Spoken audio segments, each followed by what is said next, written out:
ETF index mutual funds నేర్చుకుని stock మార్కెట్లో రాణించాలనుకుంటున్నారా? వెంటనే ఈ నెంబర్కి కాల్ చేయండి.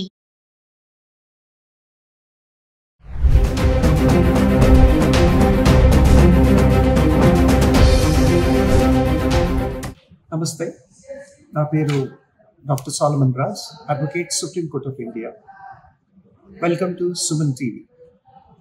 రీసెంట్గా మనం చూసాం, సుప్రీంకోర్టులో ఒక పెటిషన్ దాఖలైంది. ఏంటి అంటే, ఇంటర్నెట్లో కానీ టీవీలో కానీ వీటిల్లో అశ్లీల చిత్రాలు చాలా ఎక్కువగా ప్రదర్శించబడుతున్నాయి. దీన్ని అరికట్టాలి, దీని మీద కర్బ్స్ తీసుకురావాలి అని చెప్పి రీసెంట్గా మన సిజే గవాయ్ గారి ముందు ఒక పెటిషన్ వచ్చింది. దాన్ని ఇంకా డిసైడ్ చేయలేదు, దాంట్లో ఇంకా ఆర్డర్ ఇవ్వలేదు. దానికి ఆర్డర్ నవంబర్ 23 గవాయ్ గారు రిటైర్ అవుతున్నారు ఆయన సీజేగా, కాబట్టి ఆయన దాన్ని 2 weeks తర్వాత పోస్ట్ చేశారు.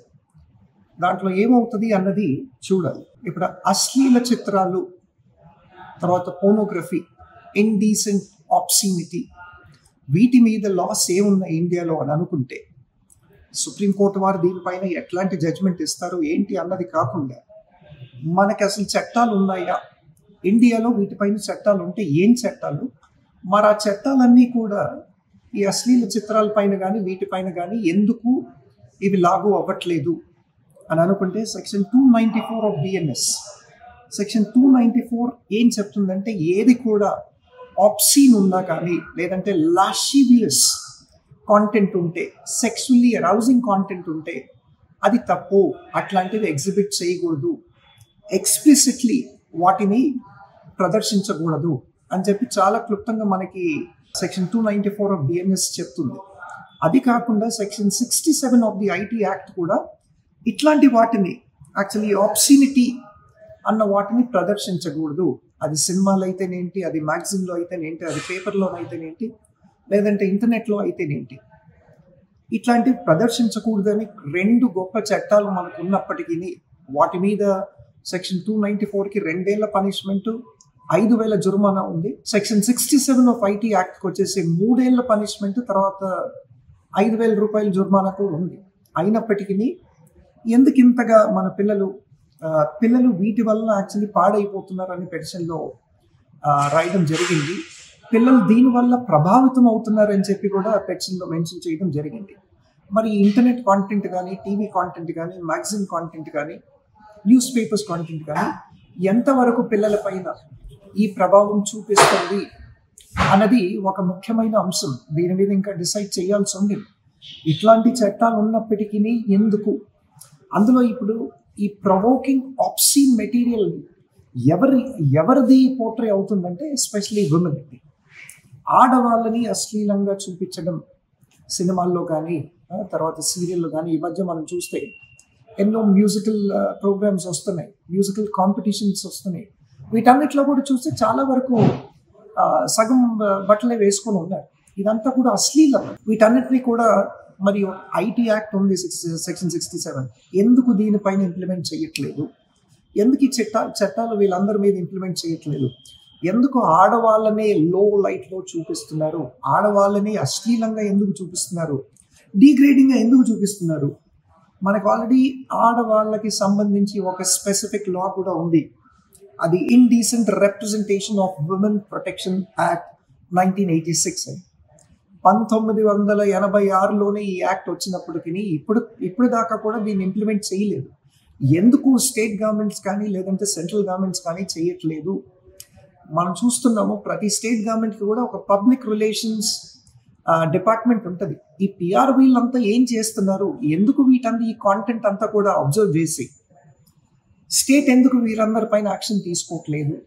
తర్వాత ఇప్పుడు ఇంటర్నెట్ లోపల ఏ మెటీరియల్ యాక్చువల్లీ పబ్లిష్ అవ్వాలి, ఏ మెటీరియల్ పబ్లిష్ అవ్వకూడదు, ఏ మెటీరియల్ యాక్చువల్లీ ఏ వెబ్సైట్కి యాక్సెస్ ఇవ్వాలి, ఏ వెబ్సైట్కి యాక్సెస్ ఇవ్వకూడదు అన్నది ప్రతి స్టేట్లో కూడా కంట్రోల్ ఉంటుంది.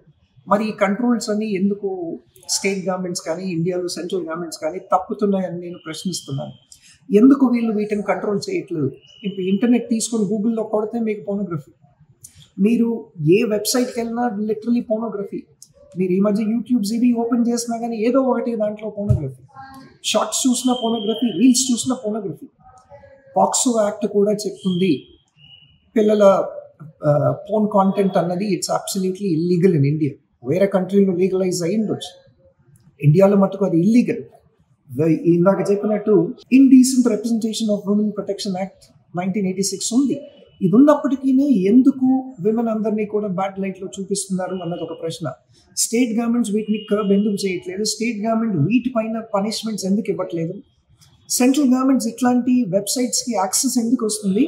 ఈ వెబ్సైట్స్ అన్నిటి యాక్సెస్ కూడా ఎందుకు వీళ్ళు కర్బ్ చేయట్లేదు? వీటన్నిటిని కూడా వీళ్ళు ఎందుకు యాక్సెస్ ఇస్తున్నారు ఇప్పుడు కూడా? ఇప్పుడు ఆబ్సినిటీ అంటే ఏంటి అని మనం డిఫైన్ చేసుకుంటే, ఆబ్సినిటీ అన్నది ఏ మెటీరియల్ అయినా లాస్పిషియస్ గా ఉండడం, లేదంటే సెక్షువల్లీ సజెస్టివ్ గా ఉండడం, లేకపోతే అది పబ్లిక్ మోరల్స్ ని కరప్ట్ చేయడం ఉంటే అది ఆబ్సినిటీ కిందకు వస్తుంది. ఈ ఆబ్సినిటీ క్లియర్ గా ఇండియన్ పీనల్ కోడ్ డిఫైన్ చేసింది. ఆబ్సినిటీ అంటే ఏంటి? ఏ కాంటెంట్ మనం చూసినా దాంట్లో సగం బట్టలు ఉన్నప్పటికీ అది ఒకవేళ పబ్లిక్ మోరల్స్ ని కరప్ట్ చేస్తే ఇట్ కమ్స్ అట్ ఆబ్సినిటీ. వాటిని వెంటనే దానిపైన చట్టరీత్యా చర్యలు తీసుకోవాల్సిన బాధ్యత పోలీస్ వారి పైన కానీ, స్టేట్ అడ్మినిస్ట్రేషన్ పైన కానీ, సెంట్రల్ అడ్మినిస్ట్రేషన్ పైన కానీ ఉంది. అయినప్పటికీ వీళ్ళు తీసుకోవట్లేదు. ఇన్ని చట్టాలు ఉన్నప్పటికీ చేయట్లేదు. ఈ ఆబ్సినిటీ అన్నది ఇండియన్ పీనల్ కోడ్ హికిన్స్ టెస్ట్ ని బేస్ చేసుకొని వీళ్ళు దీనికి ఒక స్టాండర్డ్ సెట్ చేశారు. ఈ హికిన్స్ టెస్ట్ ఏంటి అంటే 1868లో హికిన్స్ అన్న ఒక కేసు రిజిస్టర్ అయింది, రెజీనా వర్సెస్ హికిన్స్ అని.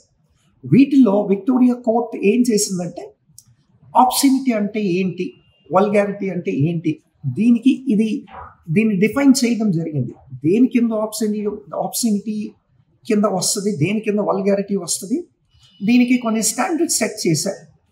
1868 నుంచి దాదాపు చాలా కంట్రీస్ కూడా, యూరోపియన్ కంట్రీస్ కానీ, మన ఏషియన్ కంట్రీస్ కానీ, వీళ్ళందరూ కూడా ఈ హికిన్స్ టెస్ట్ ని బేస్ చేసుకొని స్టాండర్డ్స్ పెట్టుకున్నారు. ఆబ్సినిటీ అంటే ఏంటి, ఎంతవరకు బట్టలు ఉంటే ఆబ్సినిటీ కాదు, ఎంతవరకు ఎక్స్పోజ్ అవుతే ఆబ్సినిటీ కాదు, ఎంతవరకు ఆబ్సినిటీ అన్నది చాలా క్లియర్గా డిఫైన్ అయ్యింది. సో కాబట్టి ఈ మధ్య మనం చూస్తున్న టీవీ కాంటెంట్, ఏ టీవీ సీరియల్ చూసినా ఆబ్సినిటీ, ఏ మర్డర్ మిస్టరీ చూసినా దాంట్లో ఆబ్సినిటీ, ఏది చూసినా ఆబ్సినిటీ. కాబట్టి ఇప్పుడు సుప్రీంకోర్టు వారు దీనిపైన ఎట్లాంటి జడ్జిమెంట్ ఇస్తారు, ఎట్లాంటి నిర్ణయాలు తీసుకుంటారు, దీన్ని అరికడతారా లేదా, ఆబ్సినిటీని ఎంతవరకు ఐపీసీలో తర్వాత బిఎన్ఎస్లో డిఫైన్ అయింది, వీటిని ఎంతవరకు యాక్చువల్లీ వీళ్ళు ఇంప్లిమెంట్ చేయగలుగుతారు, ఎటువంటి నోటీసులు స్టేట్స్కి పంపిస్తారు, ఎటువంటి కొత్త లా ఏమైనా తీసుకొస్తారో, వీటిని అరికడతారా లేదా అని చూడవలసిన సమయం బాగా ఆసన్నమై ఉంది. సో ఇవన్నీ కూడా నా ఒపీనియన్, నా రిక్వెస్ట్ ఏంటి అంటే, ఇదంతా కూడా పోలీస్ వారి చేతిలో, స్టేట్ గవర్నమెంట్ చేతిలో ఉంది. ఈ మధ్య సోషల్ మీడియాలో ఏది పెట్టినా ఇమీడియట్లీ ఆ గ్రూప్ ఫామ్ చేసిన పర్టికులర్ హెడ్ని తీసుకెళ్ళి వాళ్ళు పనిష్ చేస్తున్నారు, ఐటీ కింద కేసెస్ బుక్ చేస్తున్నారు. అట్లాంటిది ఐటీ కిందకు కూడా ఈ పోనోగ్రఫీ వస్తుంది, ఐటీ కిందకు కూడా ఆబ్సినిటీ, వల్గారిటీ వస్తుంది. మరి వారిపైన చర్యలు ఎందుకు తీసుకోవట్లేదు? ఇది కఠినంగా చర్యలు తెచ్చేంత వరకు పిల్లల్ని మనం కాపాడలేము. ఈ ప్రభావితం పిల్లలు అవ్వకూడదు అంటే ఇట్లాంటి చట్టాలు తీసుకోవడం చాలా ముఖ్యమండి. అందుకనే సుప్రీంకోర్టు వారు దీని మీద కఠిన చర్యలు తీసుకోవాలని రిక్వెస్ట్ చేస్తాను. Thank you.